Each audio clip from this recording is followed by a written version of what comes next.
காஞ்சி நகர் உரையும் காமகோட்டி குருவே காமகோட்டி குருவே காமகோட்டி குருவே.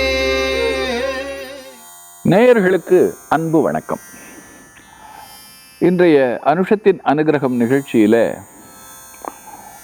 நம்முடைய மகா சுவாமிகள் வாயிலாக புராணங்களை பற்றிய ஒரு பெரிய சிந்தனையை நாம் மேற்கொள்ள இருக்கிறோம்.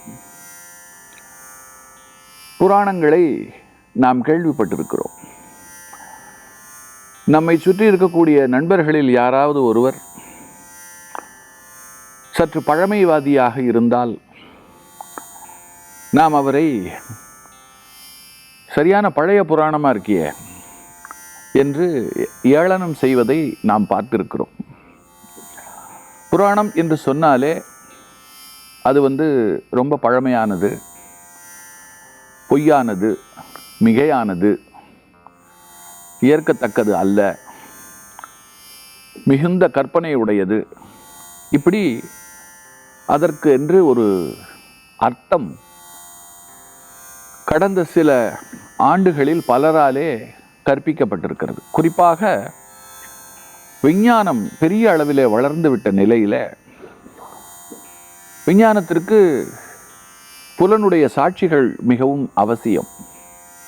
கண்ணுக்கு நிதர்சனமாக எதுவுமே இருக்க வேண்டும். அப்படி இருந்தால் மட்டுமே விஞ்ஞானம் அதை ஏற்கும்.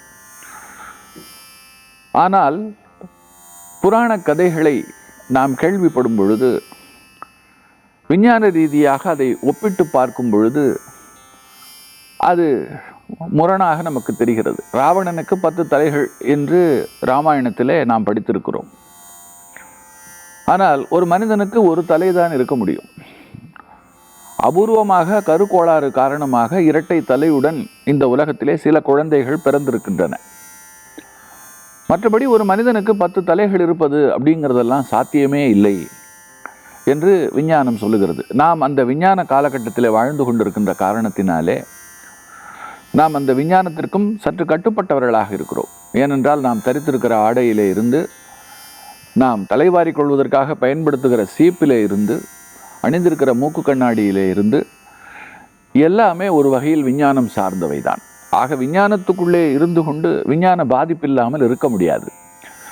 அப்படிப்பட்ட ஒரு விஞ்ஞான பாதிப்பில்லாத நிலையில், விஞ்ஞான பாதிப்புக்குள்ளாக இருக்கக்கூடிய நிலையிலே புராணங்களை எல்லாம், அந்த கதைகளை எல்லாம் கேள்விப்படும் பொழுது நமக்கு அவைகளுக்குள்ளே நிறைய கேள்விகள் எழும்பும். ராவணனுக்கு 10 தலை எப்படி?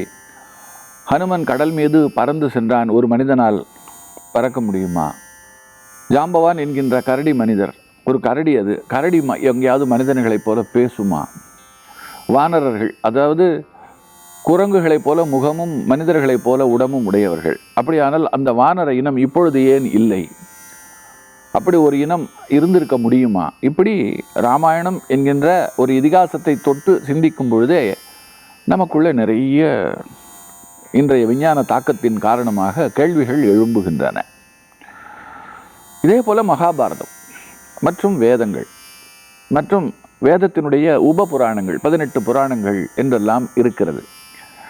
அவைகளுடைய கதைகளுக்குள்ளே புகுந்து பார்க்கும் பொழுது நிறைய கேள்விகள் அதனாலே நமக்கு உண்டாகிறது. இன்றைய வாழ்வியலோடு ஒப்பிட்டு பார்க்கும் பொழுது அதெல்லாம் சாத்தியமில்லை, அவைகளெல்லாம் கற்பனை, அவைகளில் எந்த விதமான பொருளும் இல்லை என்று ஒரு கருத்தை உருவாக்கி அந்த கருத்தை பரப்புவதிலே பலரும் மிகுந்த பிரயாசையோடு இருக்கிறார்கள். அதையெல்லாமும் நாம் பார்க்கிறோம். இப்படிப்பட்ட இந்த ஒரு சூழ்நிலையில்தான் உண்மையில் புராணம் என்றால் என்ன என்பது குறித்து பெரியவர் அவர்கள் ஒரு பெரிய உபன்யாசமே நிகழ்த்தி இருக்கிறார். அவர் நிகழ்த்தின அந்த உபன்யாசம் ரா கணபதி அவர்களாலே பதிவு செய்யப்பட்டு தெய்வத்தின் குரலிலே நாம் காண அது கிடைக்கிறது. அதிலே இருந்துதான் அவருடைய மொழியிலேயே நான் புராணம் என்பதற்கு என்ன பொருள், இன்றைய விஞ்ஞானம் சந்தேகப்படுவது போல அது பொய்யானதா, மிகையானதா, இல்லை அவைகள் ஒரு காலத்தில் நிகழ்ந்தன என்பது நிஜமா, அது நிதர்சனமா, இந்த இரண்டுக்கும் இடையிலான சகலத்திற்குமான ஒரு பதிலை பெரியவர் வாயிலாக இப்பொழுது நாம் சிந்திக்கப் போகிறோம். அவருடைய மொழியிலேயே நான் அதை உங்களுக்கு தர இருக்கிறேன். புராணத்தை பற்றி முதலில் தொடங்கும் போதே அவர் எப்படி தொடங்குறாருன்னா, புராணம் என்பது வேதத்துக்கு பூத கண்ணாடி அப்படிங்கிறார். சின்னஞ்சிறியதாக இருப்பதை பூத கண்ணாடி நன்றாக பெருசு பண்ணி காட்டுகிறது அல்லவா. இப்போ ஒன்று ரொம்ப சின்னதாக இருக்குது, அது நம்ம கண்ணுக்கு பார்க்க முடியல அப்படின்னும் பொழுது நமக்கு ஒரு பூத கண்ணாடி தேவைப்படுகிறது. அந்த கண்ணாடி அப்படி கண் முன்னாடி வைத்து கொண்டு பார்க்கும் பொழுது நமக்கு தெளிவாக தெரிகிறது. ஒரு சிறு எறும்பு, அந்த எறும்புக்கு எத்தனை கால்கள், அதற்கு கண் எங்கே இருக்கிறது, அதற்கு வயிறு இருக்கிறதா, அதற்கு உடல் எப்படி இருக்கிறது, இதெல்லாம் அது ஓடும் பொழுது நம்மளால் அவ்வளவு நுட்பமாக பார்த்து தெரிந்து கொள்ள முடியல. ஆனால் உள்ளங்கையில் ஒரு எறும்பை பிடித்து வைத்து கொண்டு அப்படியே பூத கண்ணாடியை வைத்து கொண்டு நாம் அதில் பார்க்கும் பொழுது துல்லியமாக அது தெரிகிறது. ஆக சிறிதான ஒன்றை பெரிதாக காட்டக்கூடியது பூத கண்ணாடி. அதை வேதத்தோடு ஒப்பிடுகிறார். புராணம் என்பது வேதத்திற்கு பூத கண்ணாடி. அதாவது புராணம், அதன் மூலமாகத்தான் நாம் வேதத்தினுடைய கருத்துக்கள் இருக்கிறது அல்லவா, அவைகளை தெரிந்து கொள்ள முடியும்.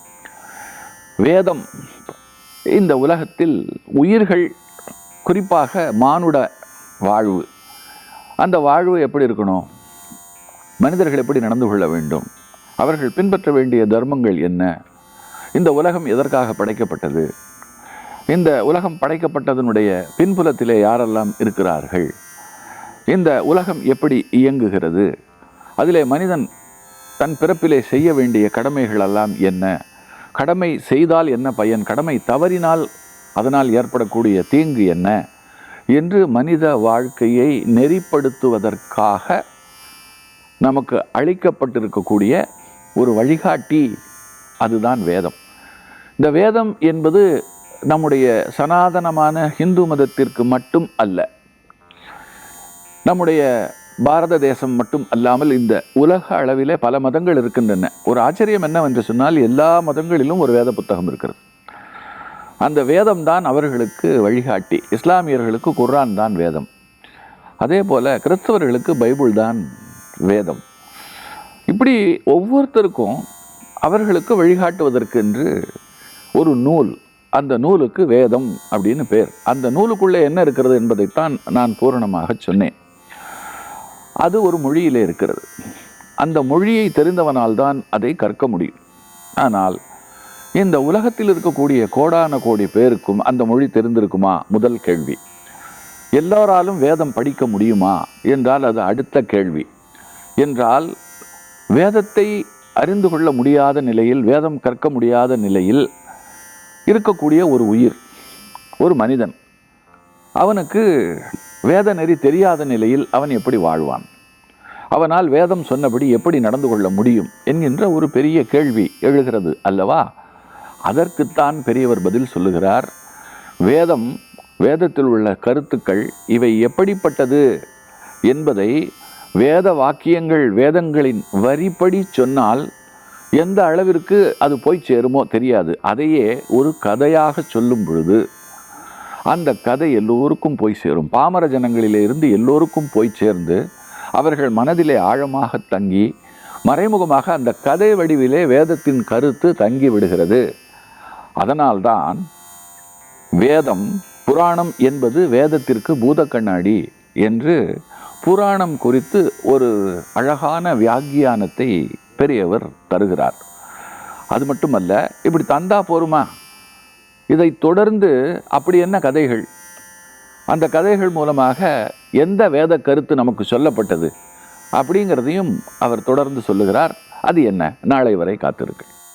காஞ்சி நகர் உரையும் காமகோட்டி குருவே, காமகோட்டி குருவே, காமகோட்டி குருவே.